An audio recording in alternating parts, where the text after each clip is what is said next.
സംസ്ഥാനത്തിന് ഈ വർഷം ലഭിക്കേണ്ട 17,000 കോടി രൂപ കേന്ദ്ര സർക്കാർ വെട്ടിക്കുറച്ചതെന്ന് ധനമന്ത്രി കെ എൻ ബാലഗോപാൽ. കിട്ടാനുള്ള തുക നൽകണമെന്നാവശ്യപ്പെട്ടാണ് കേന്ദ്ര ധനമന്ത്രി നിർമ്മല സീതാരാമനുമായി കൂടിക്കാഴ്ച നടത്തുന്നത്. ഇത് സംബന്ധിച്ച് കേന്ദ്ര ധനമന്ത്രിക്ക് വിശദമായ മെമ്മോറാണ്ടം നൽകും.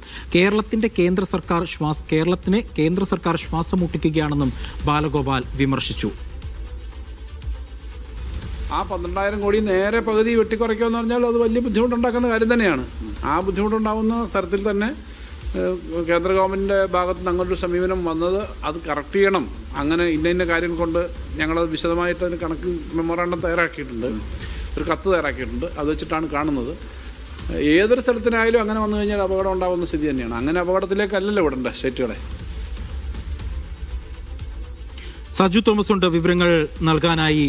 സജു, കേരളത്തിന്റെ ആവശ്യത്തോട് കേന്ദ്രം എന്ത് നിലപാടാണ് സ്വീകരിക്കുക എന്നുള്ളതാണ് ഇനി കണ്ടറിയേണ്ടത്. കൂടിക്കാഴ്ച വൈകുന്നേരമാണ്. എന്താണ് ഇതുമായി ബന്ധപ്പെട്ടുള്ള കൂടുതൽ വിശദാംശങ്ങൾ?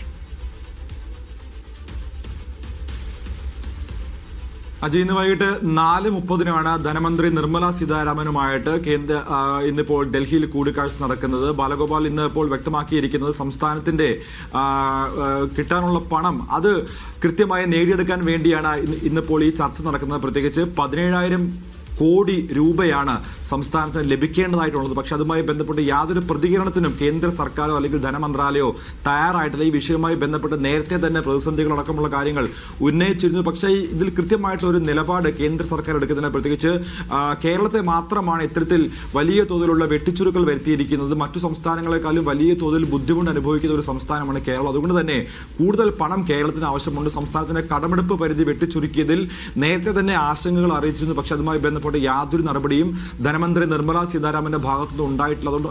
അതുകൊണ്ട് തന്നെ ഇതുമായി ബന്ധപ്പെട്ട് കൂടുതൽ ചർച്ചകൾ ആവശ്യമാണ്. അതുകൊണ്ട് തന്നെയാണ് ഇപ്പോൾ ഒരു നിവേദനം തയ്യാറാക്കിയിരിക്കുന്നത്. സംസ്ഥാനത്തിന് ലഭിക്കേണ്ട തുകകൾ എത്രയാണെന്നും അത് ഏതൊക്കെ മേഖലയിൽ ഏതൊക്കെ വർഷങ്ങളിൽ തടഞ്ഞു വെച്ചിട്ടുണ്ട് എന്നുള്ള കാര്യങ്ങളൊക്കെ കൃത്യമായി രേഖപ്പെടുത്തിയിട്ടുള്ള ഒരു മെമ്മോറാണ്ടമാണ് തയ്യാറാക്കിയിരിക്കുന്നത്. ഇന്ന് വൈകിട്ട് ധനമന്ത്രാലയത്തിൽ വൈകിട്ട് 4:30 നടക്കുന്ന കൂടിക്കാഴ്ചയിൽ ബി ബാലഗോപാൽ, അതായത് ഇതുമായി ബന്ധപ്പെട്ട് മന്ത്രി എന്തായാലും കേന്ദ്രത്തിന് ഈ നിവേദനം കൈമാറും. ഇതനുസരിച്ചായിരിക്കും ഇപ്പോൾ കേന്ദ്രത്തിന്റെ നിലപാട് എന്താണെന്നുള്ളത് കൃത്യമായി മനസ്സിലാക്കുക. പ്രത്യേകിച്ച് 17,000 കോടി രൂപയുടെ വെട്ടിച്ചുരുക്കൽ അല്ലെങ്കിൽ വെട്ടിക്കുറച്ചതുമായി ബന്ധപ്പെട്ട് വലിയ തോതിൽ സംസ്ഥാനം ഇപ്പോൾ ബുദ്ധിമുട്ട് അനുഭവിക്കുകയാണ്. അത്തരത്തിൽ വലിയൊരു തുക നഷ്ടം വരികയാണെങ്കിൽ സംസ്ഥാനത്തിന്റെ ആകെ സാമ്പത്തിക ഭദ്രതയെ ഇത് വലിയ തോതിൽ ബാധിക്കുകയാണ്. അതുകൊണ്ട് തന്നെ ഇതുമായി ബന്ധപ്പെട്ട് കൃത്യമായിട്ടുള്ള പണം അത് സംസ്ഥാനങ്ങൾക്ക് വേണം. അത് കൃത്യമായി നേടിയെടുക്കാൻ വേണ്ടിയുള്ള ചർച്ചകളാണ് ഇന്നിപ്പോൾ ഡൽഹിയിൽ നടക്കാൻ പോകുന്നത്.